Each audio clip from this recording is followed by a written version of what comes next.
तो market saturation भी बहुत हो रही है आस्ता आस्ता। एक काम के लिए कितने लोग compete कर रहे होते हैं एक प्लेटफॉर्म के ऊपर। वो तो ये सब कुछ तो होगा, ये सब कुछ तो होगा ना, वहां पे सप्लाई बढ़ गई है। वो इतना कोई इजी थोड़ी है कि आपको आराम से लेकिन देखें, फिर मैं आपको बताऊंगा, देखिए एक ऑर्गेनाइजेशन जब बनती है ना कवल, तो वो एक आपको इनकम टैक्स दे रही होती है, फिर वो आपको फॉरेन रेमिटेंस का टैक्स दे रही होती है। अगर वो लोकल काम करती है तो लोकल जीएसटी आपको देती है, वो देती है, सर्विस टैक्स देती है। आप इन सब चीजों से लेवरेज आउट अपने आप को डिस्कनेक्ट कर रहे हैं। एक आदमी को फ्रीलांसर बना के ऑर्गेनाइजेशन अगर नहीं बनेगी, बड़ा काम नहीं कर सकेगा।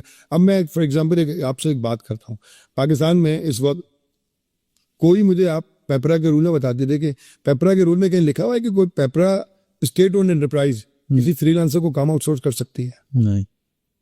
तो हम उस प्रोफेशन को क्यों प्रमोट करें? तो आपका नेशनल पेपरा रूल जो है वो आपको ये कहता है आप करके दिखाइए। कोई क्या पेपरा रूल के अंदर कोई फ्रीलांसर एंगेजमेंट नाम की कोई चीज एग्जिस्ट करती है?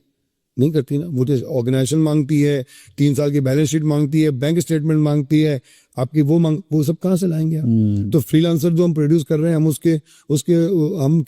हम किसका नुकसान कर रहे हैं? अपना जाती नुकसान कर रहे हैं उनको प्रमोट करके। तो ये एक सीरियस इशू है जिसके कॉन्सिक्वेंसेस अभी हमको नजर नहीं आ रहे, मगर 3 साल बाद हमको नजर आएंगे इसके कॉन्सिक्वेंस। हो गया। हमारी जो ग्रोथ, आईटी रेमिटेंस की ग्रोथ है, वो उसका इम्पैक्ट आएगा। हमारे पास रिसोर्स का impact as we are speaking हमें आ रहा है। आई एम फेसिंग, हमें वो अपना राइट टीम लीडर नहीं मिलने बात जो है इसके अंदर जो मिलने हैं, वो कह रहे हैं मैं तो फ्रीलांसर हूँ, तो इतने लेता हूँ।